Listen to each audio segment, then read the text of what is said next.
Well, welcome. I'm really excited to introduce you today to Renee Wells.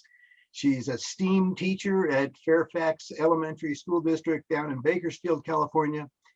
And when I first met Renee, I was just blown away by the things that she's doing with her kids. And so I wanted to invite her to tell us a little bit more because we have some fun lessons to learn. So Renee, welcome. Thanks for joining. Thank you. Thank you for having me.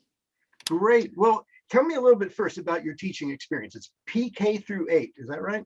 Yes. PK through 8. I spent, I've been in the same school district for 26 years. So I spent the first 2 years teaching gifted and talented education.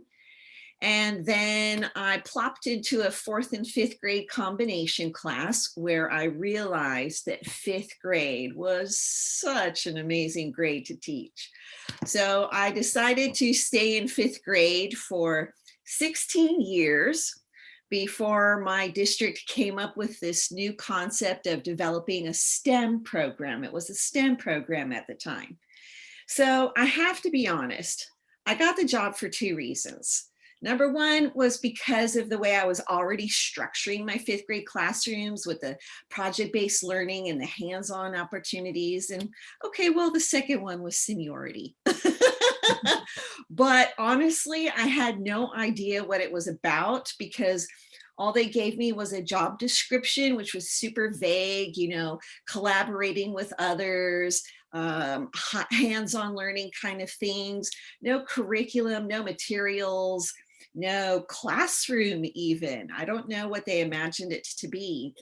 And so that was 7 years ago. And since then, I have built an empire and promoted myself to a STEAM teacher. As a matter of fact, I was having a conversation with a colleague the other day because STEAM has evolved into STREAM.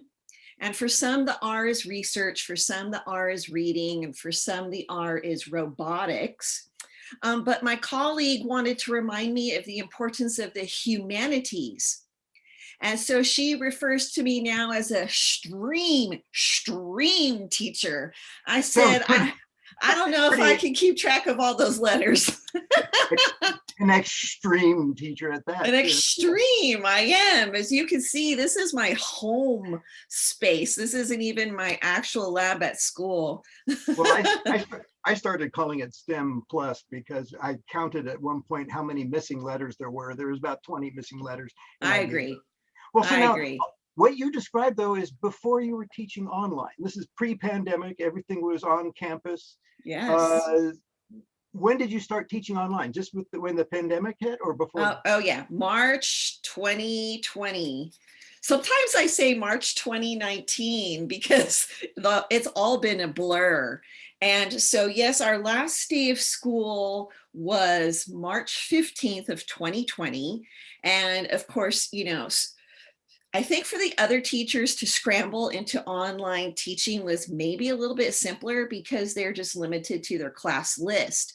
Whereas I serve all 796 of my students, plus I'm hands-on learning. So I thought to myself, woo, lolly, how am I going to do this? So how did you do this? Well, yeah, 796 kids, you wanted to maintain the wonderful teaching style, pedagogy of hands-on, inquiry-based, project-based. Absolutely. So I'll show you how I did it. This was how I did it. I put together take-home STEAM kits for every single one of my students with everything that they would need inside in order to complete the activities that I had planned for them. Okay, so wait. Yeah. 796 kits, how'd you pull that off? What? You know what? Let me tell you something. I love what I do and it's super important and I will do it. As a matter of fact, there was a period of time where I'm bouncing around. I'm a high energy teacher and I'm a high energy person. And so there was a period of time where I got a little full of myself and I actually fell and broke some ribs. And I still put together bags of materials for my kits with 3 broken ribs. Did you have anyone helping you at all? Or? I had very little help, mostly because that required a lot of proximity to other people. And so, you know, when we started this process, everybody was like, ooh, proximity is not a good thing. I will have to say that I am married to the most amazing man in the world, because I would make these bags for every quarter. So I've put together these bags the first time we locked down in March 2020 to get us through the end of the year. And then I put together the bags for the fall session and the winter session and the spring session. And I did most of it from home. I have a 6-foot dining room table. And so I would do the teaching thing by day. And then in the evenings, we would just lay stuff out on the table, assembly line style, slide them all into the giant plastic bags. It is, for 796 students, it is very labor intensive. Well, I mean, so, wow. So it makes me think of a lot of things. One of them, I remember you mentioned you were very concerned about equity. Now, how does equity come into the design of the kits? I mean, why couldn't you just ask the kids to go, you know, grab something from the kitchen and we'll go do these things? I'll tell you something. Having mentioned that I've been in the district for 26 years, and actually this is my 27th year of teaching. I had a year in another part of California by then. I'm still learning my lessons. And even just thinking about responding to this brings up a set of emotions for me. For example, empty toilet paper rolls are really big in STEAM. You can do so much with them. I've used them to make kazoos with the little kids, wax paper on the end, much to the parents' chagrin, okay? We've used them to test the buoyancy of sharks. They're just so handy for doing so many cool things. But you would think, you would assume, we all know how to spell the word, that everybody would have access to these, but it is not the case, Jim. Some families, especially when the pandemic first happened and access to toilet paper was a weird thing, some families switched entirely to wipes. And so even in attempting to garner materials from home, I've run into an issue where students have not had access to empty toilet paper rolls. So, you know, we take nothing for granted. If I look in my kits, here, I'll show you one way that I adjusted for equity. I needed everybody to have vinegar. And so rather than buying those travel size bottles off of Amazon for a whole bunch of money, I got these little water bottles. My husband and I drank a lot of water. We watered all the plants and then filled them and labeled them with vinegar. I don't want to assume my students have anything. I've sent home packets of salt, packets of ketchup, packets of sugar. I've included the empty toilet paper rolls in my kits. Equity for me is huge. And you would have thought I'd learned from that lesson, but I did it again with tin cans. I designed this epic STEAM project to build an updraft tower using thermal energy. And I had so many students message me that they did not eat from tin cans. Their family did not have the food to waste from the tin cans. I was sick to myself thinking, I've been in this district for 26 years. It's a 100% free and reduced lunch school. I know my students. I failed in that regard. And so, you know what, for every failure comes an opportunity to grow. And so equity is, there it is. We don't assume our students have anything at home. If we want to ensure their participation and give them everything that they need, we need to give them everything that they need. Awesome. Well, so let's talk a little bit about the logistics and then the pedagogy.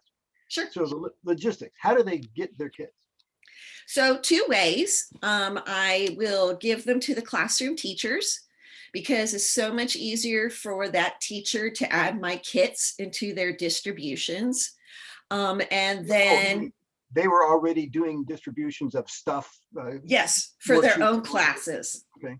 Mm-hmm. And so, and in that case, those distributions happened by what? The families came to the school and picked things up, or they literally? Yeah. Yeah, the families came to the school and picked things up. So that was my first avenue, was to simply go to the classroom teachers. Oh, you have 26 students. Here's 26 STEAM kits. As you're distributing your novels or your packets or your crayon pack, whatever you're giving to your own students, please add the STEAM kits to it. And then if that didn't work, I had some in the office. So I had them accessible in the office, and we have an after school program that's on campus until 6 p.m. And so I made sure that there were some accessible there as well, in case the families couldn't get to the teacher or the office before it closed. They had that little bit of extra window there. Wow. Yes. Wow. Very nice. Very nice. Okay. And then the pedagogy. What kind of experience were these kits designed around? Is this for live Zoom, let's all do this together? Were these independent activities they did with their families, or synchronous, asynchronous? So these were designed to be synchronous. Yes, so that I could take them through the steps of the scientific process or the engineering design process. However, as our learning management system, we use Canvas. And so because it's such a large student population, I'm only able to do this with the kids every other week. I tried to do it every week, and those were 10, 12-hour days, especially with maintaining the steam making bag factory in the evenings. So I had to stretch it to every other week, and that sort of hit at my heartstrings. So then what I did was I created a Bitmoji classroom with some makerspace links.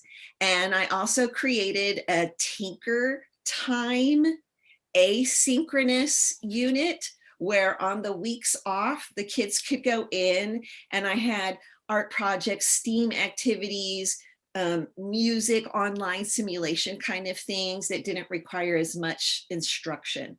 So with the younger kids, this asynchronous stuff, was that done with their families, or was it the kind of thing they could do on their own?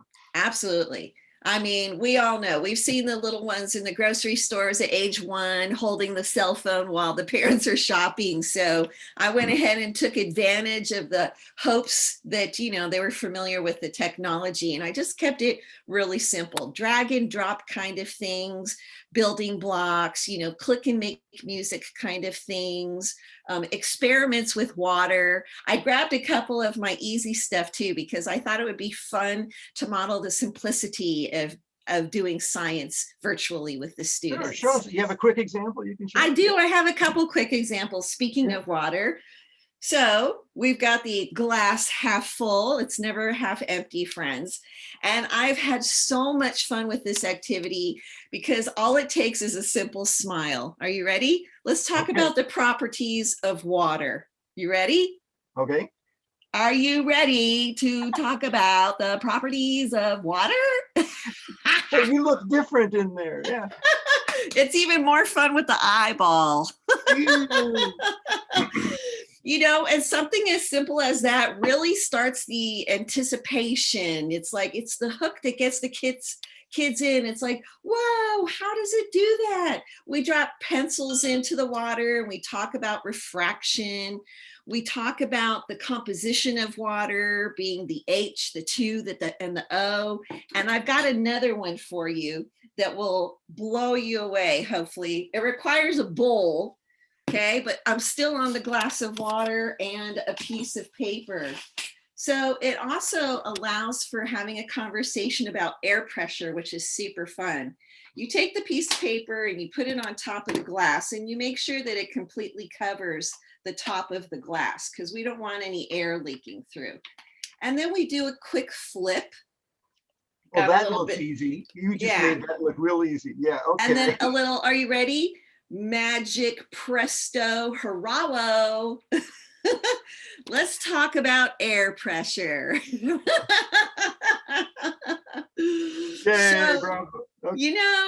science virtually is so doable when, I have to say, I couldn't do it without some great collaboration. I am not a one-woman show. I collaborate with another stream teacher at one of our other elementary schools. We have the same line of thinking.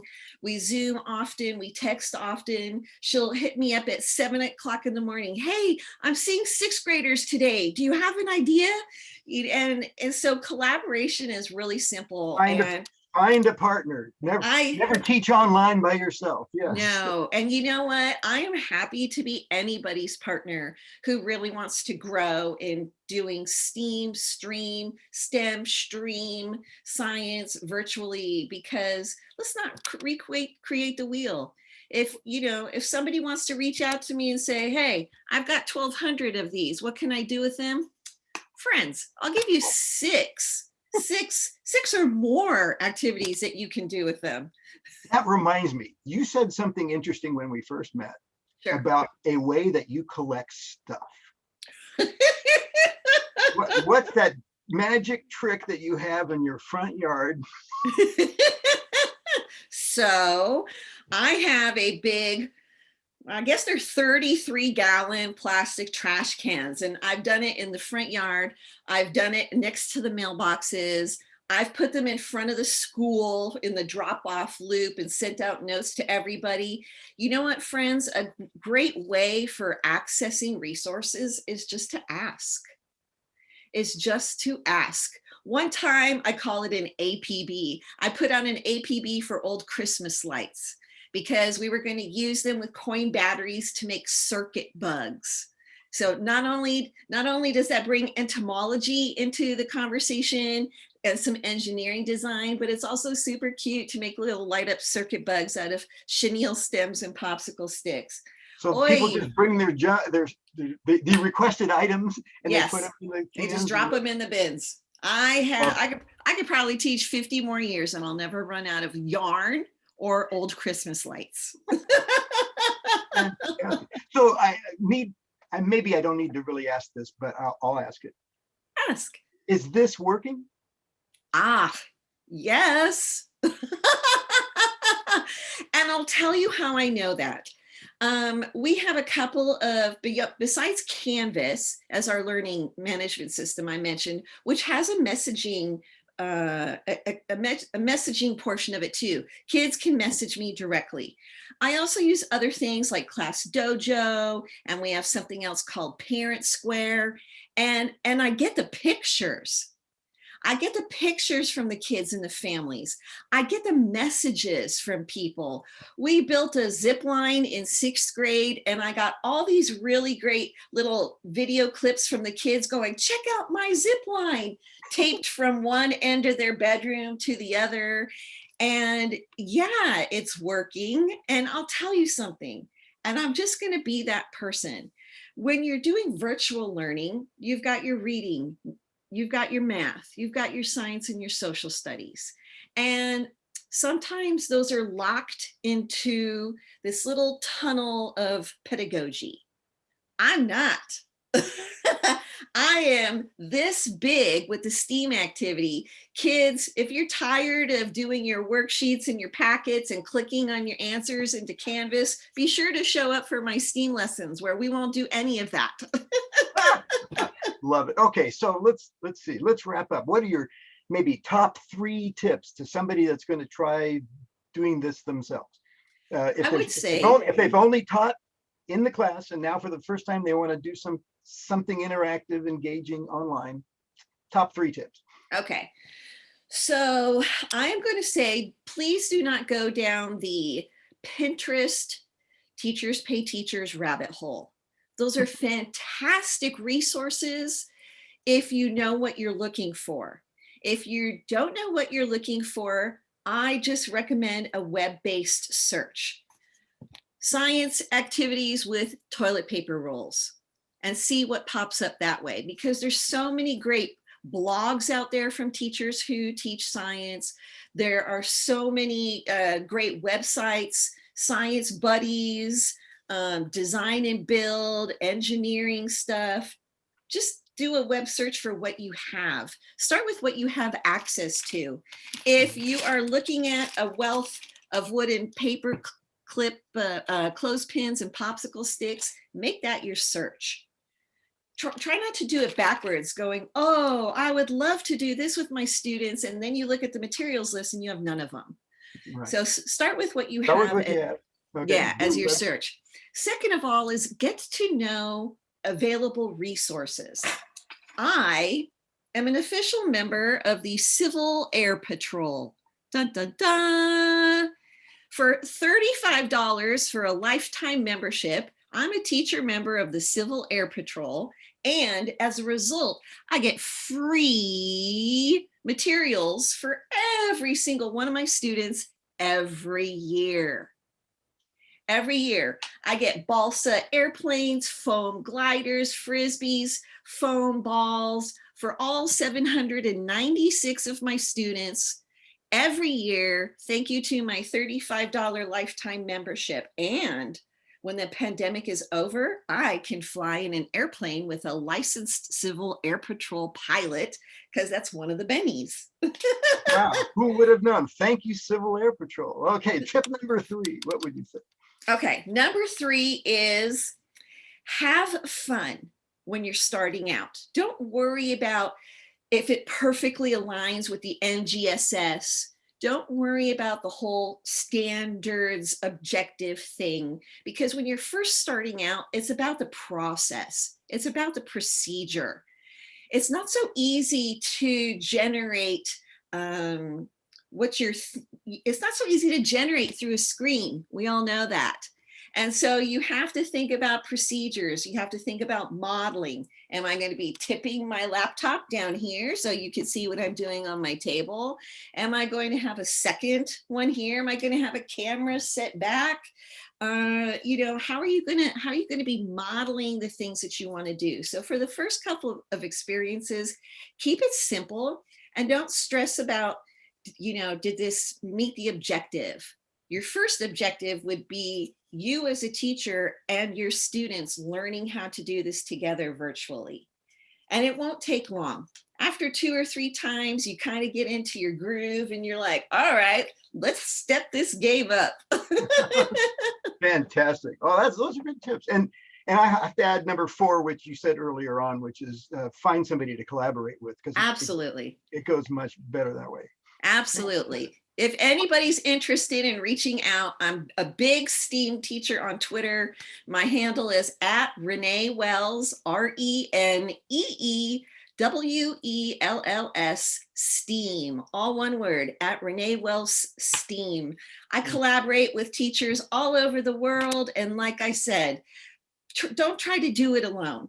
I know the ideas. Don't spend an hour thinking to yourself, what can I do with these? Please, friends, I'm happy to help. It will take me less than 5 minutes. Collaboration in this field is huge. Awesome. Well, and in that spirit, thank you for collaborating with this recording and being available. I wish you all the best. And I think if we could only bottle your energy now, we'd be in business, huh?